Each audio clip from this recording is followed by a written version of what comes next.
Welcome to Vision Plus and welcome back to this senior for mathematics and complex numbers.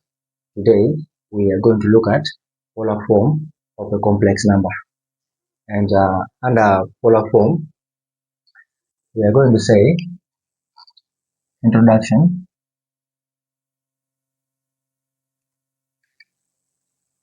Now remember, we have said that if you are given a complex number, if a complex number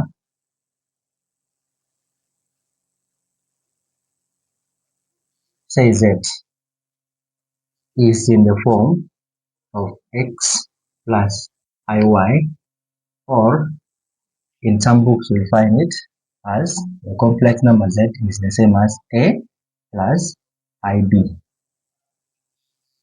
Now this is what we are calling the Cartesian form. This is what we call Cartesian form of the complex number. Cartesian form. So the Cartesian form of the complex number is in the form that the complex number z is x plus iy, or a plus bi or ib. That is what we are calling the Cartesian form of the complex number. What about the polar form? Now the polar form, we are going to derive it in this manner. Remember, we have seen the Argand diagram and how we represent complex numbers on the Argand diagram. So assuming we have a complex number, any complex number on the Argand diagram, this is the real axis, this is the imaginary axis. This is the origin. Let me say it is at O. If you have any complex number, say that the complex number is in this format. Assuming that is our complex number. This is any complex number which can be in any format. Even if you put it down here, there's no problem. So assuming our complex number is in that manner, that means it will have a corresponding value on the y-axis, which is the imaginary axis, and a corresponding value on the real axis. Remember, this complex number has the magnitude.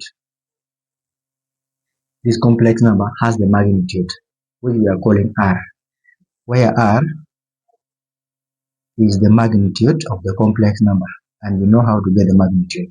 So this distance from here up to the tip of the complex number is the length or the modulus of the complex number, which we denote with the letter r, which is magnitude of the complex number.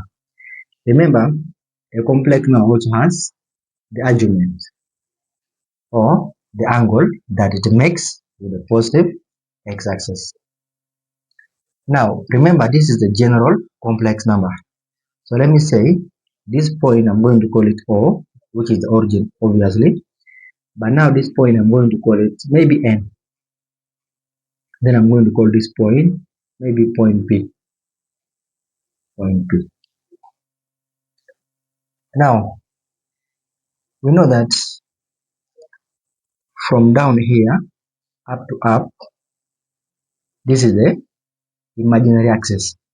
So the value of the imaginary part will fall here, which in this case is not known. It is NP, because from here up to here is NP, the length NP.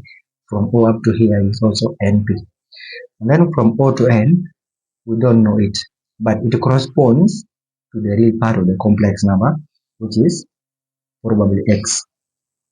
So we can keep in our minds that, okay, this distance here is the real part of the complex number, which would correspond to X. And then this vertical distance here is the coefficient, that is y, the coefficient of I, which is y. so it will correspond to y. Now, what do we need to do? For us to find the polar form, we need to get x here, and then we get y, and then we substitute. We use the value of x, substitute it here, and then we use the value of y, we substitute it there, and then we shall be in position to get the polar form.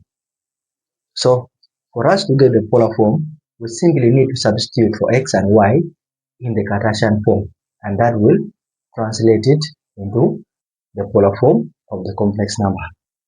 Now, from here, clearly we are seeing this triangle.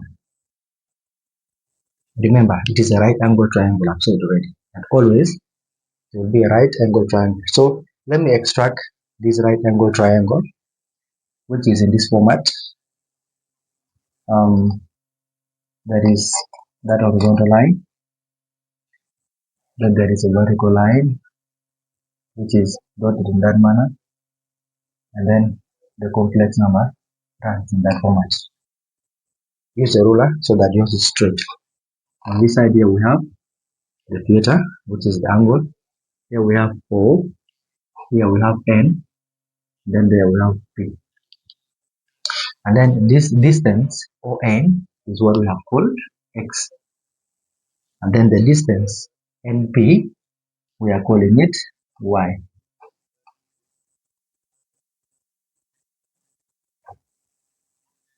I hope you are following. Call it Y. And then the distance or the length OP is what we are calling. This is the magnitude of the complex number. Always remember that wherever you see R in complex numbers, that is the magnitude of that given complex number set. Now, how do we get Y and X? So that we substitute them in the Cartesian form, and then we get the polar form of the complex number. We are going to apply SOHCAHTOA. This is how we get angles in a right angle triangle, or lengths or distances in the right angle triangle. Now, this one is for sine. This means that sine of any angle, this is the general knowledge, is given by the opposite to the angle over hypotenuse to that angle, hypotenuse. Also, cosine of any angle, theta, is given by adjacent to that angle divided by hypotenuse. And finally, tan of any angle, theta, is given by opposite to the angle over adjacent to that angle. Now, let us name the length. This is the angle that we are looking for, theta. So opposite to the angle, we have y. So this side becomes the opposite to the angle. This longest side is always the hypotenuse. So this is the hypotenuse. And then adjacent, this is the angle adjacent to the angle x, is where we have the adjacent side. Now, remember we are looking for x and y. X and y, where we have opposite and adjacent. Now, if we are applying sine, now we're going to say sine, this is the first one, let me say 1. Sine of the angle theta is given by opposite over hypotenuse. Where is the opposite? Opposite, let me first write it here, opposite out of hypotenuse. This implies that the sine of theta equals to opposite is y out of hypotenuse. Hypotenuse is r. Let us make y the subject of the formula. That means we need to multiply both sides by r, multiply this side also by r. This is a simple mathematics that I need you to know. So if you are making y the subject, that means we need to multiply this side by r and that side by r, so that r disappears on that side. Okay, let me multiply. So that here we have r sine theta equals to y out of r times r. this r and this r are going to cancel out. This implies that y equals to r sine of theta. This is one, very important. This one is very important. That is one. And now going to 2, let me partition this. Now going to 2, we are going to look for x. So we are going to apply cosine of the angle theta. So that here we have cosine of theta, which is given by adjacent out of hypotenuse. That means cosine of theta equals to adjacent is x here. So we shall have x out of hypotenuse. Hypotenuse is y. Then we multiply both sides by y. So that here we have y cos theta equals to x out of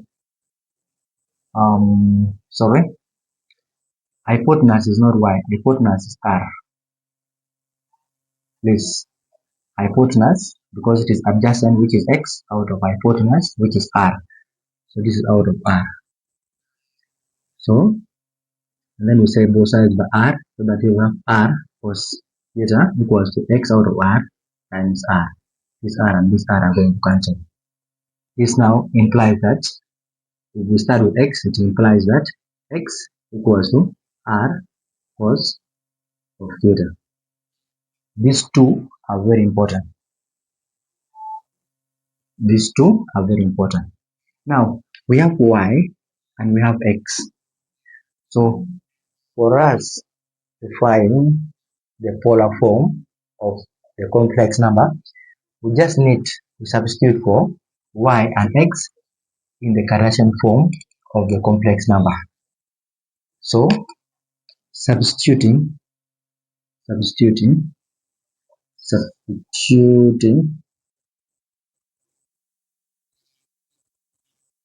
x and y in Cartesian form.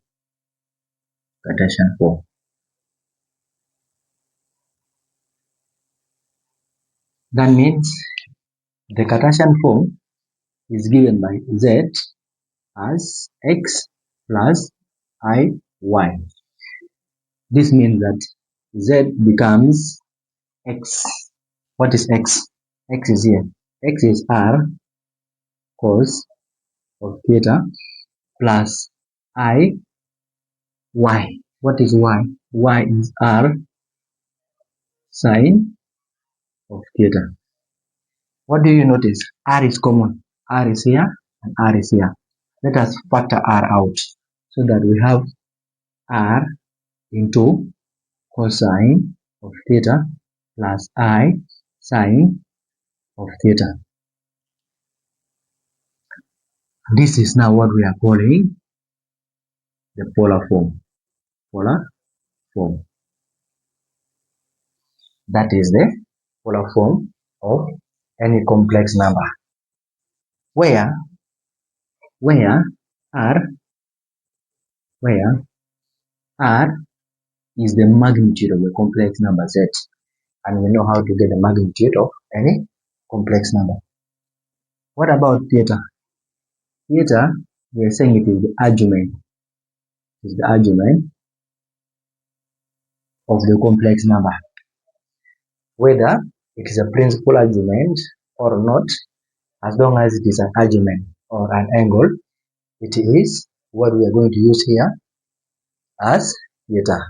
So this is the formula that we all need to keep in our minds, that the polar form of any complex number is given in this format. And this is what you must keep in your head.